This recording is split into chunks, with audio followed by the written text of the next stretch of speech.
소개 감사합니다. 전남대병원 신경과에서 근무하고 있는 김재명입니다. 제가 말씀드릴 내용은 제목은 최신 두통 치료법이라고 되어 있는데 일단 두통의 치료 전략 그리고 최근 앞에서 최윤조 원장님께서 많이 얘기해 주셨는데 최근에 그 CGRP와 관련된 약제들을 포함해서 최근 두통 치료의 트렌드에 대해서 간단하게 설명드리도록 하겠습니다. 편두통 치료에 대해서 먼저 말씀드리겠습니다. 편두통 치료를 잘 하기 위해서는 이제 결국 어떤 것들이 두통을 유발하는지, 그리고 어떤 상황 또는 뭐 유발 인자 이외에 여러 가지 두통을 유발할 수 있는 것들을 파악하는 것이 제일 시작일 것 같습니다. 그래서 저희가 이제 환자들께 이제 두통 일기를 많이 작성하도록 권유를 드리거든요. 근데 기억에 의존하다 보면은 이런 것들이 좀 헷갈릴 수도 있고 정확하지가 않아서 치료를 하는 데 있어서 조금 어려움이 있을 수 있고요. 그런 두통 일기를 쓰는 것을 가장 그래서 권유를 드리고 요걸 바탕으로 유발 인자를 차단했다면 그런 것들을 생활 습관 등에서 교정할 수 있는 게 있다면 하고, 그러더라도 두통이 생길 때는 빨리 두통을 없애야 되기 때문에 급성기 치료를 할 것이고요. 그런 급성기 치료로 부족하신 분들은 예방 치료 그리고 동반돼 있는 치료들을 함께하는 이런 단계로 생각하고 있습니다. 저희가 이제 아까 최은주 원장님께서 얘기해 주셨던 내용들이 좀 중복이 되고 있어서요. 일반적인 진통제가 잘 안 듣거나 횟수가 너무 많거나 또는 횟수가 많지 않아도 한 번 생길 때 증상이 너무 오래가고 그걸로 인해서 일상생활이 어려우신 분들은 좀 더 적극적인 치료를 하도록 권유를 드리고 있고, 이 편두통 특이 치료들을 하기 위해서 전문가와 상담하도록 저희가 권유드리고 있습니다. 편두통 급성기 치료의 기본 전략은 통증이 생겼을 때 빨리 없애는 거죠. 그래서 이제 전조 증상 앞에서 말씀하셨던 그 전조 증상이 있는 환자들은 보통 전조 증상이 있을 때 약을 빨리 복용하도록 권유를 드리고, 전조 증상이 없다 하더라도 아까 전구기라고 했었죠. 전구기. 환자들한테 이야기를 해 보면 이 편두통을 오랫동안 앓고 있던 환자들은 자기가 머리가 아플 거려고 한다 하는 딱 느낌을 가지는 그런 포인트들이 있으시더라고요. 그래서 이제 뭐 기억력이 떨어지고 집중력이 떨어지고 하품이 나고 피곤하고 뭐 이런 것들도 있을 수 있는데, 뭔가 최대한 그래서 자기가 알 수 있는 그 두통이 시작되려고 한다 하는 그 사인이 보일 때 최대한 약을 빨리 드시도록 권유를 드리고 있어요. 그래서 인제 환자들이 대부분 이제 자주 발생하는 사람들은 거기에 대응을 하는데, 그러지 않으면 아프더라도 약을 이 급성기에 먹는 약을 가지고 있지 않아서 상비하고 있지 않기 때문에 약을 구하기가 어려워서 못 먹는 경우들도 있거든요. 그래서 환자들께 인제 자주 본인의 이 생활 패턴을 파악해서 뭐 가방이나 회사 또는 집 이런 곳에 이 상비약을 항상 챙겨 두시고 최대한 빨리 드시도록 합니다.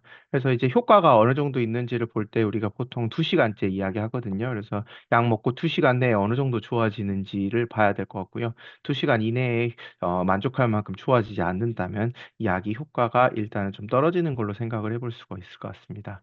그래서 이제 어떤 약을 선택할 것이냐, 당연히 이제 부작용이 적은 약을 선택해야 될 텐데, 이제 이전에 크래밍이라고 해서 인제 카페인 복합 진통제를 많이 쓰셨었는데 효과 자체는 좋지만은 이것이 인제 의존성이 상당히 커서 요즘은 쪼끔 지양하는 분위기가 된 것 같습니다.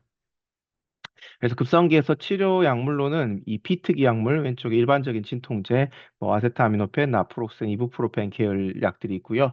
오른쪽에 편두통 특이 약물들 보면 트립탄, 그리고 에르고트, 여기 게판트라는 것이 CGRP와 관련된 기량제, 요 최근에 나온 약들이거든요. 그래서 이 약들 중에서 지금 여기 유브로 게판트나 리메게판트는 우리나라에서는 아직 출시는 안 됐고, 우리나라에는 이제 아토지판트만 출시가 됐는데, 아토지판트는 아직 인제 임상을 하고 있는 단계인데, 근데 개인적인 경험으로는 확실히 환자들이 임상시험 참여한 환자들도 이 아토지판트도 역시 편두통 급성기 치료에 효과가 있는 것으로 이야기를 하고 있습니다. 그다음에 이 티탄이란 제제도 최근에 나온 약인데요. 이 트립탄하고 같은 계열이지만은 이 트립탄 약의 대표적인 부작용이 인제 먹어 보신 분들 아시겠지만, 부작용이 대표적으로 말초혈관을 수축하면서 뭐 손발이 저린다거나 입술이 파래지고 가슴이 답답하고 이런 증상들이 있거든요. 그래서 그런 말초혈관을 수축하는 부작용을 최대한 줄여주는 그런 약인데요. 이게 반대로 부작용은 좀 이제 졸림이 있을 수 있어서 이런 부분들을 고려해서 사용하고 있습니다. 그래서 이제 한 달에 약을 몇 번이나 드시나요? 이제 급성기 약을 얼마나 자주 드시나요? 이걸 체크를 할 때 우리가 여기서 이제 일반 진통제 15일, 편두통 특이약물 8일이라고 얘기하는데 반대로 얘기하면은 이 이상 먹으면은 약물 과용이라고 우리가 얘기를 할 수가 있습니다. 그래서 약물 과용을 하게 되면은 우리가 약물 과용 두통, 약의 내성이 생긴다든지 또는 이제 다른 종류 조절이 잘 안 되는 두통들이 생길 수 있어서 이런 것들을 철저하게 제한을 해야 될 것 같고요. 그래서 얼마나 약을 먹는지를 파악하려면 뭐 남은 약의 개수를 세기도 하지만은 두통 일기를 작성하여 파악하면 좀 더 객관적으로 파악할 수 있을 것 같습니다. 앞에서 언급드렸던 내용이고 전국이 증상이 있다면 최대한 빨리 약을 드시고 그래서 이제 그런 걸로도 조절이 안 된다면 편두통 특이약물 치료를 해야 되기 때문에 전문가와 상담하는 것이 좋겠습니다. 편두통 예방 치료를 해야 되는 경우도 앞에서 언급드렸기 때문에 간단하게 넘어갈 것 같고요. 편두통 예방 치료가 왜 중요한가? 환자들하고 사실은 이제 이야기를 하다 보면은 요즘은 조금 이제 대중 인식도 많이 늘어나고 그래서 이 젊은 나이에도 환자들이 많이 편두통을 치료하기 위해서 찾아오거든요. 하지만 가끔은 이렇게 50대, 60대 환자들이 찾아오기도 해요. 그래서 언제부터 아팠냐고 하면 30년 정도 아팠다고 하는데 그동안 왜 이렇게 예방 치료를 한 번도 안 해보신 분들이 있으세요. 그래서 왜 그동안 이렇게 치료를 그렇게 자주 아프셔도 하지 않았는지를 여쭤보면 뭔가 젊었을 때 그러니까 한 30년, 20-30년 전에 젊었을 때 머리가 많이 아플 때 이것저것 치료를 해 보려고 많이 찾아다녔는데 편두통은 뭔가 치료하기 어렵고 난치병으로 이렇게 이해를 하고 약간 포기하고 지내시다가 인제 최근에 이런 어떤 관심이 생겨서 오시는 분들도 있더라고요. 이제 그 이야기를 한 이유는 이제 저희 요즘 트렌드는 그래서 인제 예방 치료를 초기부터 좀 적극적으로 해서 그러한 두통 만성화되는 것을 막는 것이 목표고 그런 것들을 처음부터 적극적으로 치료를 하는 것이 중요하다는 지금은 얘기를 하고 있습니다. 또 좋은 치료제들이 많이 나와 있기도 하고요. 그래서 예방 치료를 시기를 놓치고 오래되면 약도 이제 과용하게 되고 효과도 떨어지고 그다음에 이제 두통으로 인해서 일상생활이 계속 어려워지면서 이런 상황이 길어지면은 2차적으로 이런 우울증이나 불안증 같은 어떤 심리적인 문제들로 인해서 더 악순환을 겪게 되기도 합니다. 그리고 이제 만성화되고 나면은 이제 환자들이 치료가 잘 안 되거든요. 그래서 인제 이런 것들이 가지 않도록 이런 단계로 가지 않도록 좀 더 적극적인 치료를 권장을 하고 있습니다. 그래서 편두통 예방 치료가 얼마나 효과적인지를 볼 때는 이제 오른쪽 보면은 위에 3개 두통의 빈도와 강도, 횟수 그러니까 빈도 그다음에 한 번 생길 때의 강도 환자들이 실제로 효과를 보시는 분들은 예전에는 한 번 아프면 무조건 응급실을 갔어야 했는데 이제는 "아프려다가 뭔가 만다. 일반 진통제도 안 들었는데 이제는 든다." 이렇게 표현을 하시기도 하고요. 지속 시간도 마찬가지로 한 번 아프면 하루 종일 갔었는데 반나절 정도 이렇게 줄어들게 되는 것을 보고 이제 그렇게 되려고 우리가 치료를 하는 거죠. 그래서 궁극적으로는 이런 두통으로 인해서 겪는 삶의 불편함들을 최소화하는 것이 목적이 될 것 같습니다. 그래서 인제 치료의 예방 치료를 하는 방법은요. 왼쪽에 인제 먼저 경구 치료제를 보시면은 이 항뇌전증제, 베타 차단제, 칼슘 통로 차단제, 뭐 항우울제, CGRP 수용lik 기강제 이런 것들이 있는데 이제 아까 최현정 원장님께서 이야기해 주셨었는데 이제 편두통이 생기는 원리 그러니까 기전이 아까 뇌가 흥분되는 상태라고 했었잖아요. 그래서 이제 그런 개념에서 사실은 이 항뇌전증제 또 약간 이 뇌전증이 좀 비슷한 개념이 있거든요. 그래서 인제 이런 약들이 즉 다시 말하면 이 편두통을 치료하기 위해서 개발된 약들은 아니지만 원래는 다른 목적으로 개발됐지만 이러한 기전을 통해서 편두통에 효과가 있는 약들을 우리가 차용해서 쓰고 있어요. 이런 약들의 장점이라면 이제 아무래도 비용이 저렴한 것이 되겠죠. 다만 인제 부작용은 그렇게 이 편두통을 치료하기 위해서 개발된 약이 아니기 때문에 이러한 다른 쓰임새로 인해서 원치 않는 부작용들이 생길 수 있다는 점이 될 것 같습니다. 때로는 이제 환자들한테 약을 드리고 나면 이 약의 어떤 설명서 같은 걸 약국에서 받았는데 이렇게 뭐 예를 들어 혈압약을 먹고 있는데 또 혈압약을 줬다든지 뭐 이런 식으로 환자들이 좀 오해를 하시는 경우가 많더라고요. 그렇기 때문에 저희가 약을 선택할 때도 이 환자가 갖고 있는 기저질환이나 이런 것들을 함께 고려를 해야 되고 그렇기 때문에 인제 좀 어려운 점이 있었죠. 그래서 이제 이런 것들을 좀 개선하기 위해서 최근에 이 CGRP라는 물질을 차단하는 이런 약물, 경구제 또는 이 주사제들이 나와서 많이 쓰고 있고요. 또 만성 편두통 환자들한테는 이 보툴리넘 톡신, 보톡스 주사를 하기도 하거든요. 환자들이 이제 보톡스 이야기를 하면 아무래도 미용을 먼저 생각을 하셔서 어떤 이것들이 이 신경 차단 효과나 이런 것만 생각을 하시는데 이 보툴리눔 톡신이라는 물질이 신경 차단 효과뿐만 아니라 진통 효과가 함께 있어서 만성 편두통 환자들한테는 이런 경구 치료제나 이런 걸로 부족한 분들이나 또는 잘 안 듣는 분들은 이런 주사들을 또 같이 하고 있기도 합니다. 이 항CGRP 표적 치료제 간단히 제가 설명을 좀 드리겠습니다. 이 CGRP라는 물질은 한글로는 이제 칼시토닌 유전자 관련 펩티드라고 하는데요. 말초, 중추신경계에서 이제 다양한 신경세포에서 생성되는 신경 펩티드, 이게 신경 신호를 전달하는 일종의 물질인데 이것이 특히 이런 혈관 확장 작용과 통증, 이제 머리에서 두통으로 이어지는 이 통증을 유발하는 데 있어서 신호 전달을 매개하는 역할을 한다는 것이 알려졌죠. 그래서 이것을 차단하는 물질을 써서 편두통이 일어나지 않도록 하는 것이 기본적인 개념입니다. 이 아래 그림은 뭐냐면요. 이제 우리가 이런 CGRP가 이론적으로 이런 것들이 이 두통에 어떤 역할을 할 거라고 생각을 하고 처음에 이제 환자가 편두통이 생겼을 때 이 혈액을 채취를 해 봤더니 이 CGRP라는 것들이 많이 분비되는 것을 확인을 했고 그다음에 트립탄 계열 약물을 먹고 나니까 이후에 두통이 좋아진 다음에는 이 CGRP가 또 내려가는 수치가 떨어지는 것을 확인을 한 거죠. 그래서 이런 것들을 바탕 이런 이론을 바탕으로 해 가지고 2010 년대 이후에 약제가 개발이 됐고요. 우리가 트립탄이 처음 개발된 편두통 특이 약물이라고 하는 트립탄 개발된 게 90 년대 정도로 얘기를 하기 때문에 곧 거의 한 20-30년 사이 20-30년 만에 신약이 나와서 요즘 많이 각광을 받고 있는 것 같습니다. 그래서 이러한 항CGRP를 표적으로 해서 하는 치료제 종류는 크게 이 단클론 항체, 주사제가 있고요. 그다음에 경구제로 기량제가 있습니다. 그래서 우리나라에 출시되어 있는 현재로 출시되어 있는 주사제가 두 개, 아조비하고 엠갤러티라는 주사가 되어 있고요. 그다음에 아큐프타라는 아토지판트 제가 아까 말씀드렸었는데 이것이 지금 편두통의 예방 치료에 승인을 받아서 약제를 쓰고 있고 뒤에서 잠깐 언급드리겠지만 이 엠갤러티 같은 경우에는 이제 이 분발 두통 예방 치료에도 적응증을 받아 있는 상태고요. 아큐타도 아까 앞에서 잠깐 언급드렸었는데 우리가 이제 아플 때 이 급성기 치료에도 다른 이 같은 계열 약들은 이미 승인을 받은 상태고 지금 임상을 시험 중이지만은 효과가 있을 걸로 예측이 되고 있습니다. 다음으로는 이제 군발 두통의 치료에 대해서 말씀드리겠습니다.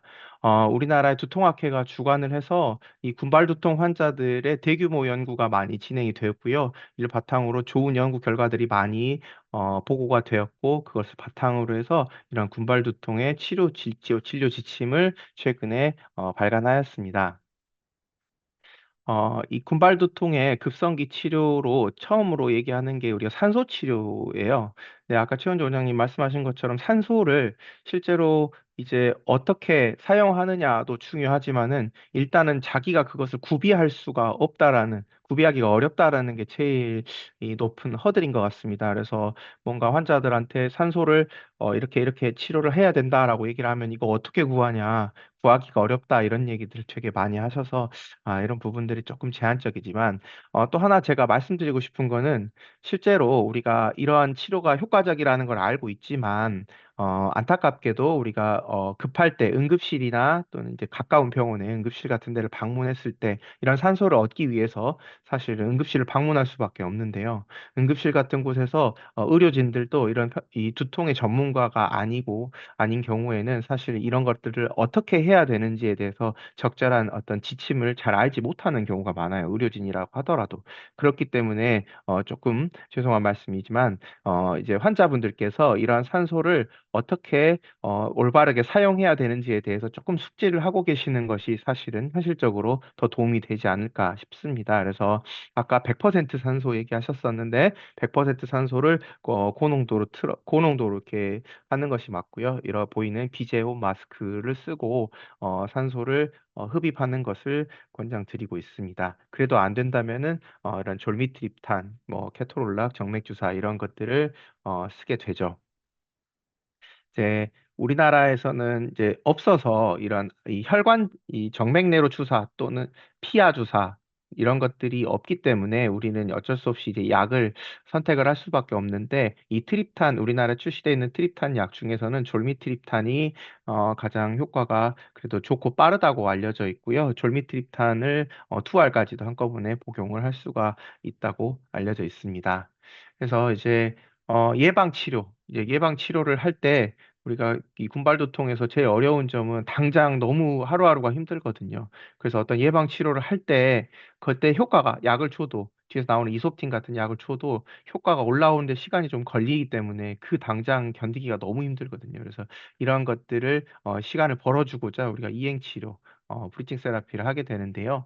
그래서 이제 하는 걸로는 이제 스테로이드, 당장 효과가 빠른 스테로이드를 사실은 많이 사용을 하고 있습니다. 스테로이드를 쓰는데 경부 또는 정맥으로 쓰는데요. 여러분들 잘 아시겠지만 스테로이드가 워낙 부작용이 또 다양하게 많기 때문에 최대한 이러한 이행 치료는 단기간 하는 것을 권장을 드리고 있고 이런 경부나 정맥으로 조금 부족하거나 또는 어려울 때는 이렇게 주사를 스테로이드 또는 이제 리도케인을 섞어서 신경을 차단하는 이렇게 주사를 같이 놓으면서 효과를 보기도 합니다. 그리고 이제 제일 많이 쓰는 예방 치료약이 이제 베라파밀, 이솝틴이라고 알려진 약이고요. 예, 효과가 가장 좋고 예방 치료에서 그다음에 이제 효과가 나타나는데 시간이 조금 걸리는 것이 아쉽지만 그래도 가장 효과적인 치료로 알려져 있습니다. 다만 이 약이 처음에 개발될 때는 우리가 부정맥을 치료하기 위해서 만들어진 약이기 때문에 약을 시작하기 전에는 심전도를 꼭 확인해서 부정맥들이 있는지를 꼭 확인을 해야 되고 그런 것이 없다면 약을 천천히 올려가면서 조절을 할 수가 있겠습니다. 약의 부작용 중에서 대표적으로 이제 변비가 잘 생기기 때문에 이런 부분들이 어려움이 있는 사람들은 이런 변비에 대한 치료를 같이 겸할 수도 있습니다. 또 이제 효과적으로 알려진 게 리튬이고요. 리튬 같은 경우는 이런 시상하부에 작용해서 마찬가지로 군발 두통의 치료에 효과가 있는 것으로 알려져 있습니다. 그 밖에 약물로 토피라메이트나 뭐 발프로산 이런 것들은 우리가 편두통 치료에서도 많이 쓰는 약인데 여기에서도 예방에 효과가 있다고 알려져 있어서 같이 사용을 하고 있습니다. 그래서 이제 항 CGRP 단클론 항체 중에서도 이러한 주기성, 사파성으로 생기는 이, 이 군발두통 치료에 효과가 있다고 알려진 주사가 있거든요. 그래서 앞에서 말했던 그 갈카네주맙, 즉, 이 엠겔러티 주사가 효과가 있다고 알려져 있고요. 다만 용량이 다릅니다. 우리가 용량이 300ml거든요. 그래서 주사로 말하자면 이제 주사 두 개 또는 세 개 정도를 맞고 주사 한 개가 120으로 되어 있기 때문에 용량이 300을 위해서 한 3개 정도를 한꺼번에 주사를 맞으면은 이런 것들이 효과를 본다고 알려져 있고 연구 결과에 따르면은 주사를 맞았을 때 1에서 3주째 두통 일수가 위약은 5일 정도 감소한 반면에 이 주사를 쓴 군에서는 9일 정도로 어, 9일 정도가 감소하면서 효과를 입증해서 이런 환자들을 쓰고 있습니다. 다음으로 이제 질문에 대해서 몇 가지 답을 해드릴 건데요. 약을 복용해도 효과가 없을 때 어떻게 해야 되는가? 그쵸. 일단 진통제가 복용을 했는데 잘 안 들어서 보통 병원에 많이 오시죠. 그렇다면 이것이 진짜로 잘 안 듣는 것인지를 확인하기 전에 먼저 약을 적절한 타이밍에 빨리 약을 잘 복용했는지가 중요합니다. 그걸 먼저 확인해야죠. 대부분 환자분들께서 그런 부분들을 조금 인지하지 못하고 참다가 안 되면 약을 먹기 때문에 약이 같은 약도 잘 안 듣는다고 생각을 할 수도 있어요. 그래서 약을 적절한 시기에 빨리 먹었는지 그랬음에도 약이 잘 안 듣는다. 그렇다면은 이제 이 기본 진통제에서 트립탄과 같은 편두통 특이약물로 변경을 하고 그랬음에도 약을 잘 먹었어도 또 안 듣는다. 그러면 이 진통제 일반적인 진통제하고 트립탄을 병용해서 쓰기도 합니다. 그리고 이제 그런 것들이 약이 잘 안 듣고 너무 자주 있다, 횟수가 늘어난다. 그러면은 이제 예방 치료를 같이 고려를 해야겠죠. 그리고 이제 배란, 월경 관련 편두통 어떻게 조절해야 할까요? 생리 주기에 맞춰서 보통 환자분들, 여성분들이 편두통이 훨씬 많으니까 어떤 분들은 또 특히 생리 주기에 맞춰서 머리가 많이 아프신 분들이 있는데 그 환자들 중에 일부는 딱 생리 주기에만 아픈 사람들도 있거든요. 그래서 그때만 좀 넘기면 다른 날들은 괜찮으신 분들이 있고 또 그런 생리 주기가 아주 규칙적이신 분들이 있어요. 그런 분들 같은 경우에는 우리가 예상되는 날보다 며칠 전부터 매일 여기 아래 적혀 있는 이 트립탄 계열 약물들을 매일 이 두통이 생기지 않더라도 예상되는 날보다 며칠 전부터 데일리로 하나씩 약을 먹으면서 그 시기를 넘기는 것들을 안내를 드리기도 합니다. 기본적으로 생리 주기와 상관없이도 두통이 자주 또 있는 분들 같은 경우에는 이 예방 치료를 앞에서 언급한 어떤 그런 가이드라인에 맞춰서 치료를 하면서 이러한 것들을 치료를 하면 또 도움이 될 것 같습니다. 임신 계획 중일 때 두통 치료 어떻게 하나요? 기본적으로 임신, 특히 이제 임신 2분기라고 하는데 2분기가 되면은 두통이 많이 호전되죠. 그 이유는 우리가 이제 에스트로겐 앞에 생리하고도 마찬가지인데 에스트로겐이 우리 편두통에서 좀 이 유발 또는 악화 인자에 많이 영향을 미친다고 되어 있어요. 그래서 이제 임신을 하면 이런 에스트로겐이 분비가 잘 안 되기 때문에 두통이 호전돼서 환자들이 오히려 두통이 나은 줄 알죠. 나은 줄 알았는데 이제 출산을 하고 나면 이제 다시 이제 육아 때문에 너무 힘들고 다시 호르몬 분비되고 하면서 오히려 두통이 더 심해진다라고 많이들 얘기를 하세요. 그래서 이제 그렇지만 이제 우리가 임신 이미 했을 때는 사실은 이제 약을 이 트립탄제는 복용을 하면 안 되고요. 그래서 아세트아미노펜을 복용을 하도록 급할 때는 권유를 하고 있어요. 근데 이제 최근에 여러분 뉴스에서 많이 보셨을 건데 트럼프가 어, 트럼프 대통령이 이 아세트아미노펜 임산부가 먹으면 그 자폐 위험성이 높아진다고 해서 좀 많이 시끄러웠죠. 사실 그래서 이제 저 의사들뿐만 아니라 많은 여러 의료 전문가들에서 논란이 많이 됐었는데요. 저도 이제 궁금해서 조금 더 찾아보고 했었는데 아직은 그 말을 그대로 믿을 건 아닌 것 같고 이 연구 결과들도 결과에 따라서 되게 상이하게 보고가 되고 있거든요. 그래서 너무 그런 것들에 대해서 이 트럼프 말만 맹신할 필요는 없을 것 같고요. 또 한 가지 중요한 점은 뭐냐면 환자들이 그런 것이 걱정돼서 이 약을 먹지 않고 두통 있는 상태를 참고 견뎠을 때 그런 것들이 태아에게 오히려 그런 것들이 미칠 악영향들도 고려를 해야 되기 때문에 우리가 참기 어렵다면은 사실은 너무 걱정하는 것보다는 약을 적극적으로 먹는 것도 나쁘지 않겠다 그런 생각이 듭니다. 그리고 앞에서 언급했던 그런 CGRP와 관련된 치료제들을 이제 치료를 하고 있는데 환자가 이제 임신을 계획하고 있는 경우에는요, 주사제를 쓰고 있는 환자들 경우에는 주사제가 이제 몸에서 빠져나가는데 걸리는 시간을 고려해서 6개월 정도가 필요하다고 알려져 있어서 6개월 전부터 주사를 중단하는 걸 권유하고 있고요. 기량제 같은 경우에는 한 일주일 전부터 끊고 이런 임신을 계획하시는 것을 추천드리고 있습니다. 예, 이상 경청해 주셔서 감사합니다.